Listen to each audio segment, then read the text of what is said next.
En cette période des impôts, l'Institut économique de Montréal pose la question, est-ce que nos lois sur l'impôt sont devenues trop complexes? Kevin Brooks, chercheur à l'IEDM, est avec nous. Bonjour. Bonjour. Parce que, bon, ça attire l'attention, c'est ça. Vous dites, quand la loi sur l'impôt a été écrite la première fois, ça avait 4000 mots seulement. Maintenant, c'est des millions. En fait, c'est plus que tous les livres d'Harry Potter additionnés. Tout à fait. Et ce qui est inquiétant, c'est que non seulement il y a beaucoup de mots, et c'est de plus en plus complexe, hein. C'est de plus en plus difficile à comprendre, ce qui coûte cher aux ménages canadiens, parce que ça coûte en moyenne 500 $ par ménage de se conformer à l'impôt. Qu'on dépense année. pour comptable ou maintenant il y a des entreprises, c'est une industrie, des petites entreprises spécialisées à faire les impôts. Bien sûr, donc c'est un coût pour le contribuable et c'est un coût aussi pour l'administration parce que c'est rendu tellement complexe que l'administration, donc l'Agence Revenu Canada, débourse 4 milliards de dollars chaque année pour cette mission. Donc ça coûte cher pour le contribuable et ça coûte cher pour l'administration en bout de ligne.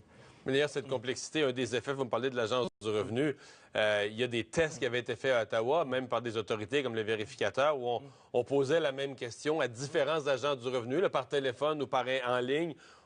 Et les fonctionnaires ne donnaient pas tous la même réponse à la même demande de renseignement. Ça veut dire qu'eux-mêmes, d'un employé à l'autre, n'interprètent pas ou ne comprennent pas nécessairement tous bien la loi. Tout à fait. C'est dans un tiers des cas, quand on appelle l'Agence Revenu Canada, un agent donne une réponse erronée. Donc c'est tellement complexe que même l'administration s'y perd. Et ce qu'il faut savoir, c'est qu'au Canada, il n'y a pas eu d'examen détaillé de ce régime d'impôt depuis 50 ans. Depuis un demi-siècle, en fait, on n'a pas touché au système. Alors que d'autres pays du Commonwealth, comme la Nouvelle-Zélande, le Royaume-Uni ou l'Australie, ont fait ce travail. Ils ont pris des experts, ils ont réécrit le code d'impôt pour que ce soit plus simple pour tout le monde, pour qu'il y ait moins de mots et pour aussi qu'il y ait moins d'exceptions. C'est les fameux crédits d'impôt qui nous fait... Mais ça parlons-en parce que je voulais vous amener là. C'est toujours fait pour une bonne cause, là. On ajoute un crédit d'impôt pour les personnes qui sont dans telle situation ou qui vivent tel défi ou pour aider une industrie. On ajoute toujours, on ajoute toutes sortes d'exceptions ou de crédits d'impôt. C'est ça aussi, donc on a alourdi parfois pour une multitude de bonnes causes, là.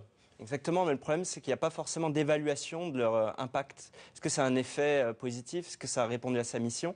Et des rapports qui sont sortis quand même qui montrent que dans la plupart des cas, les crédits d'impôt ne remplissent pas leurs objectifs qui se sont fixés.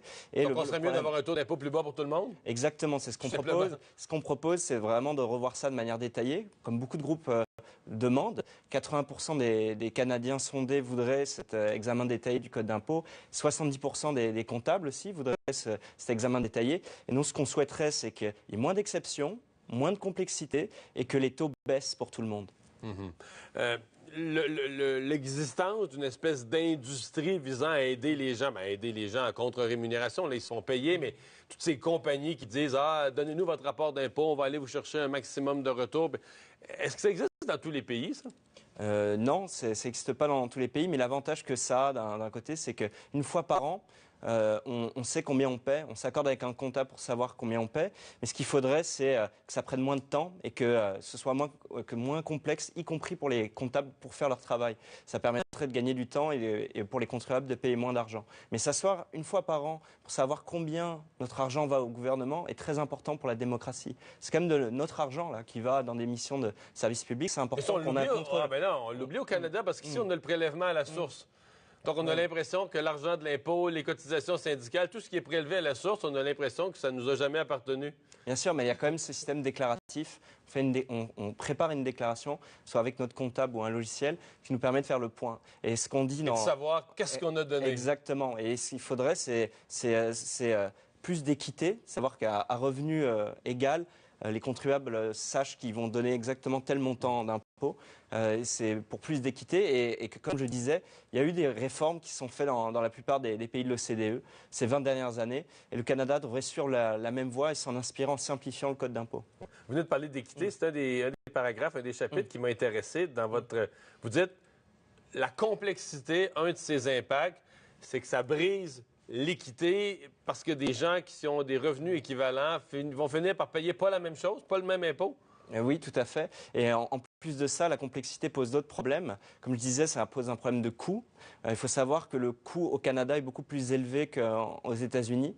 C'est-à-dire qu'il y a plus de fonctionnaires qui s'occupent de la question au Canada en proportion de la population.